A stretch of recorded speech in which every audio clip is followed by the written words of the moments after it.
नमस्कार, मैं महेंद्र कुमार। सामाजिक विज्ञान की जो वर्कशीट है आपकी 42वीं, ठीक है। इस 42वीं वर्कशीट में हम जो चैप्टर डिस्कस कर रहे हैं संस्थाओं का कामकाज, और उस पर हम बात करेंगे न्यायपालिका पे, ठीक है। तो चलिए स्टार्ट करते हैं इस वीडियो को।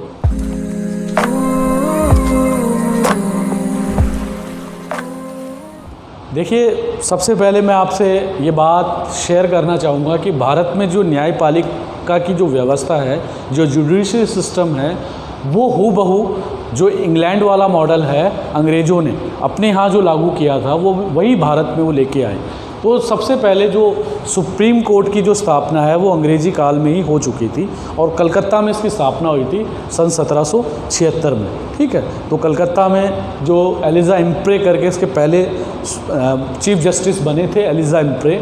उसके बाद ये कई प्रक्रियाओं से गुजरता हुआ जो है भारत में 1935 तक आ पहुँचा। 1935 में जो है सुप्रीम कोर्ट की स्थापना यहाँ हुई, क्योंकि उससे पहले की जो कोर्ट्स होती थी वो अंतिम कोर्ट नहीं मानी जाती थी। इंग्लैंड में स्थित जो कोर्ट थी वो अंतिम कोर्ट मानी जाती थी। अगर भारत में कोई फैसले हो रहे हैं तो उस फैसले को बदलने का अधिकार इंग्लैंड का जो सर्वोच्च न्यायालय था वो रखता था। उसको वो प्रिवी काउंसिल के जो फैसले हैं वो बदल देता था सुप्रीम कोर्ट के। लेकिन अब स्थिति बदली है। 1935 के बाद की जो स्थिति है वो भारत की सर्वोच्च न्यायालय की, वो भारतीय संविधान में सर्वोच्च न्यायालय का जो कोर्ट का जो अंग है, उसके कार्य करने के तरीके हैं, और डिसीजन मेकिंग, जो जजों की सैलरी है, जजों का पद स्थान है, वो सब के सब जो है हमारे सर्वोच्च संविधान में स्पष्ट कर दिए गए हैं। इसके अलावा अगर मैं बात करूं तो भारत में सर्वोच्च न्यायालय की आज़ादी के बाद 1950 में सर्वोच्च न्यायालय की स्थापना हो गई। प्रेजेंट में जब सुप्रीम कोर्ट की स्थापना हुई थी भारत में, तो सुप्रीम कोर्ट के मुख्य न्यायाधीश को मिलाकर जो है 8 न्यायाधीश हुआ करते थे, लेकिन प्रेजेंट में इस समय 2020 में 34 न्यायाधीश है, एक मुख्य न्यायाधीश को मिलाकर, ठीक है।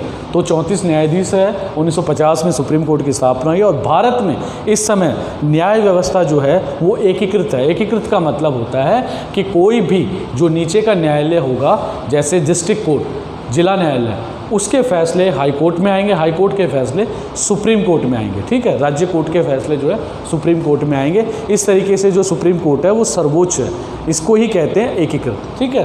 तो मैं कुछ डेफिनेशन है जो ब्लैक बोर्ड पे मैंने लिखी है, मैं इसके बारे में आपको बता दूं। हमारे देश में भारत में विभिन्न स्तरों पर मौजूद अदालतों को सामूहिक रूप से न्यायपालिका कहा जाता है, ठीक है। न्यायपालिका में सर्वोच्च न्यायालय, राज्यों में उच्च न्यायालय, और जिलों में जिला न्यायालय, और स्थानीय स्तर पर जो है स्थानीय न्यायालय सम्मिलित है। देश में एकीकृत न्यायपालिका है, जिसका मतलब देश की सभी अदालतों में सर्वोच्च न्यायालय का फैसला मानना होता है, ठीक है। सर्वोच्च न्यायालय जो है सर्वोच्च है, इसलिए वो दिल्ली में स्थित है, उसकी ब्रांच कहीं भी स्थापित की जा सकती है सुप्रीम कोर्ट के अनुसार, और ये अंतिम रूप से फैसले करता है। और भारत का जो सर्वोच्च न्यायालय है न्यायपालिका में सर्वोच्च है, और ये किसी भी विवाद पर सुनवाई कर सकता है भारत में। और ये सुनवाई के जो स्तर है, मैंने 5 स्तर यहाँ लिखे हैं, वो भी आपको बता देता हूँ। पहला, देश के नागरिकों के बीच विवाद, नागरिकों और सरकार के बीच विवाद, इन विवादों की जो सुनवाई है सर्वोच्च न्यायालय कर सकता है, ठीक है, किसी भी कोर्ट से मंगवा सकता है। इसके अलावा 2 या उससे अधिक राज्य सरकारों के बीच के विवाद, वो भी सर्वोच्च न्यायालय सुन सकता है, और उसी को सुनवाई का अधिकार होता है। केंद्र और राज्य सरकार के बीच विवाद, जो भी केंद्र और राज्य सरकार के, सेंट्रल गवर्नमेंट और स्टेट गवर्नमेंट के बीच जो भी डिस्प्यूट विवाद होते हैं, उन विवादों का निपटारा सर्वोच्च न्यायालय ही करता है, ठीक है। इसके अलावा फौजदारी यानी क्रिमिनल जो केसेस होते हैं, और दीवानी जो भी केसेस होते हैं, इन मामलों की जो अपील होती है वो भी सर्वोच्च न्यायालय में की जा सकती है, और वही सर्वोच्च संस्था है। और यह उच्चतम न्यायालय के फैसलों के खिलाफ भी सुनवाई कर सकता है। तो ये जितनी भी चीज़ें हैं भारत में न्याय व्यवस्था से जुड़ी हुई, उन सब के ऊपर जो है सर्वोच्च न्यायालय ही सबसे ऊपर रखा गया है। कोई भी रिपोर्ट आपको अंतिम रूप से सर्वोच्च न्यायालय में देखने को मिलेगी, और सर्वोच्च न्यायालय इन चीज़ों के लिए रिस्पॉन्सिबल है। ठीक है। मैं न्यायपालिका के बारे में छोटी सी बात आपको कह देता हूँ कि जो न्यायपालिका है वो हमारी इंग्लैंड से प्रभावित है। अंग्रेज़ लोग इसको अपने साथ लेके आए और समय के साथ इसमें बहुत सारे सुधार हुए हैं और अमेरिकन न्याय व्यवस्था से भी ये न्यायपालिका हमारी अटैच है, जुड़ी हुई है। उसके बहुत सारे जो फैसले हैं, इसकी बहुत सारी जो संगठन वाली प्रवृत्तियाँ हैं वो सारी की सारी इसमें हमें देखने को मिलती है। ठीक है।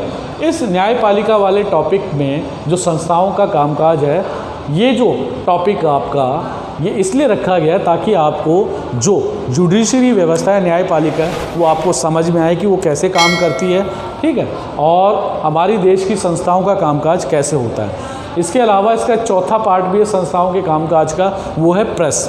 प्रेस की बात भी करनी थोड़ी ज़रूरी है क्योंकि प्रेस जो है वो चौथा स्तंभ माना जाता है लोकतंत्र का, क्योंकि प्रेस को आज़ादी का अधिकार है कि वो किसी भी बात को छाप सकता है, क्योंकि वो समाज का आईना है। समाज में जो घटता है वो उसको पेश करता है। तो उसी के जैसे मान लीजिए इन दिनों कई हमारे देश में घटनाएं घटती हैं, जैसे कोरोना काल चल रहा है, तो कोरोना काल में सरकार को दिशा निर्देश कोर्ट दे सकता है। ठीक है। तो इसलिए न्यायपालिका हमारे देश में न्याय व्यवस्था को कायम रखती है। इस पार्ट में, इस वर्कशीट में आज के लिए इतना ही। चलिए, थैंक यू, धन्यवाद।